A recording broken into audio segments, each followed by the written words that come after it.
Welcome to the Real News Network. I'm Paul Jay in Baltimore. In South Africa, the Marikana platinum miners who were on strike, and many of whom were killed by police in a repression of that strike, have won a wage increase. Now joining us to talk about the significance of this and what's happening in other mines around South Africa is Vishwas Satkar. Vishwas is a senior lecturer at the Wits University in Johannesburg. Thanks for joining us again, Vishwas. Yeah, thanks for having me. So tell us what's happened since we talked last. It's a bit of a victory for the miners then. Yes, it is a victory, but it's got to be contextualized. There's been various things that have happened and have come to the fore. Firstly, Lonmin put an offer on the table that was not accepted by the workers. It was a pittance.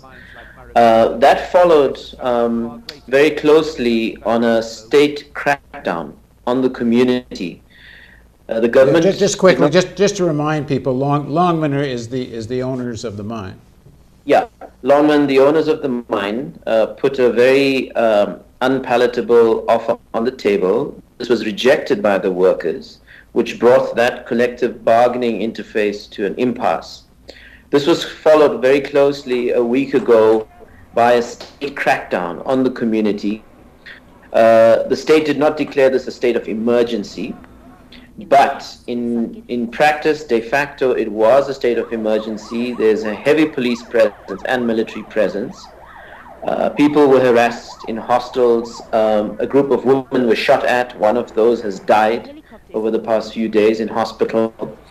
The police and the military have chased out of Marikana anybody they perceive to be inciting the workers. It's essentially become a no-go area. And according to news reports, the military and police will be in and around the platinum belt from now till the end of January. So that's the context in which the mine workers continued an engagement with Lonmin Mine through the churches mediating this in the course of last week. Coming out of that engagement was this breakthrough. And this breakthrough basically put forward an offer of a 22% increase for the Lonmin rock drill operators in the main. It also provides for a creeping increase for other grades of workers, almost at the same level. It has been hailed as a historical agreement in the mining industry and more broadly in the South African economy.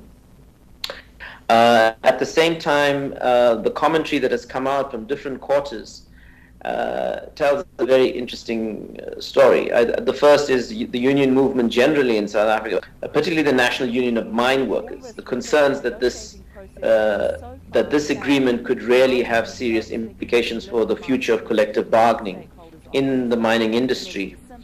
On the other hand, COSATU, which is the federation, has embraced a living wage campaign and has also called for a commission of inquiry into the total mining industry, the conditions under which workers work, conditions under which this industry operates, etc.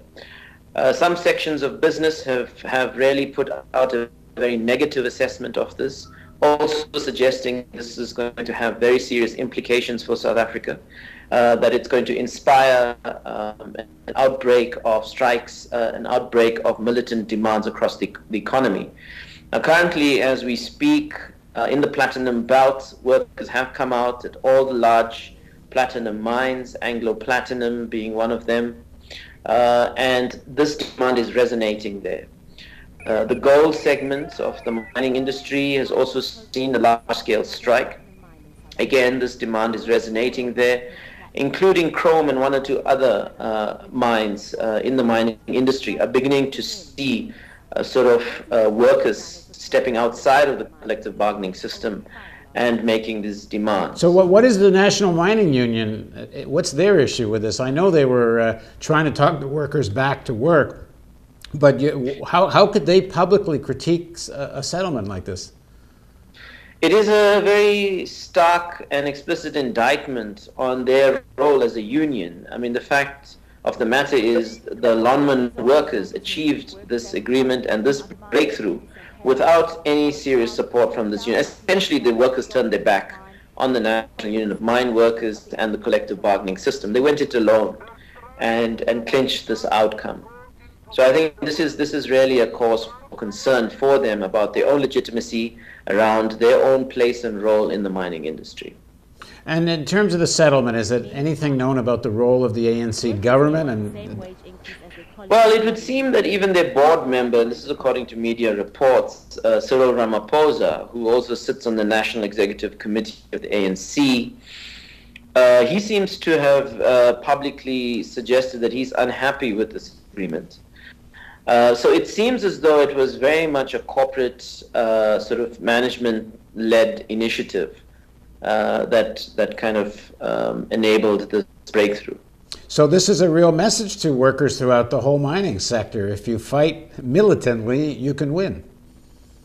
No, absolutely. And it's an inspiring message, given the deep inequalities and disparities we have in South Africa. I mean, in the middle of this entire strike and so on, the Forbes 500 millionaires list, or billionaires list rather, was issued. And Patrice Motsepe, including Cyril Ramaphosa, these are prominent black African capitalists, both of them operating and having interest in mining.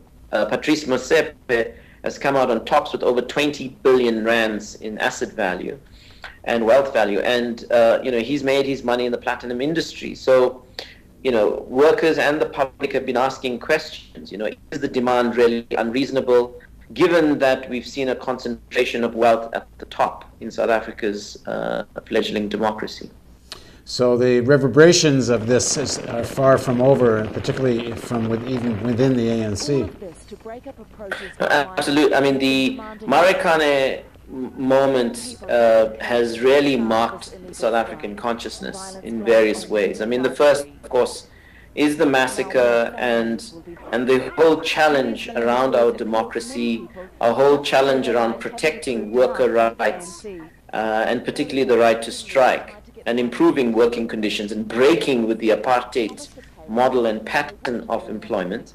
And COSATU, interestingly, coming out of its Congress, the National Congress, which happened this week, COSATU being the National Congress of South African Trade Unions, has adopted a dedicated Marikana resolution in which it is committed to really tackling the apartheid working and wage conditions.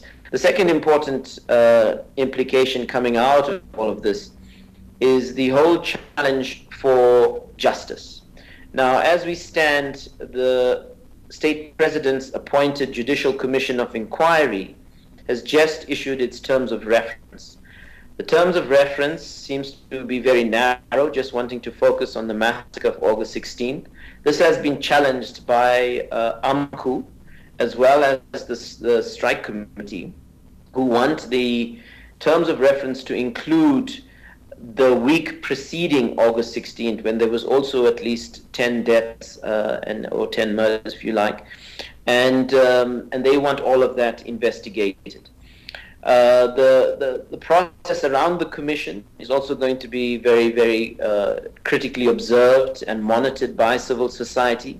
The campaign for support of Marikana is very active in building up resources and so on. They are talking about a watchdog body made up of high-profile South Africans, maybe Archbishop Desmond Tutu and others, who would comment and monitor the Judicial Commission of Inquiry's work over the next couple of months. All right, thanks very much for joining us, Viswas. Thank you. And thank you for joining us on the Real News Network. And if you want to see more stories like this, don't forget the donate button. If you don't click on it, we can't do this.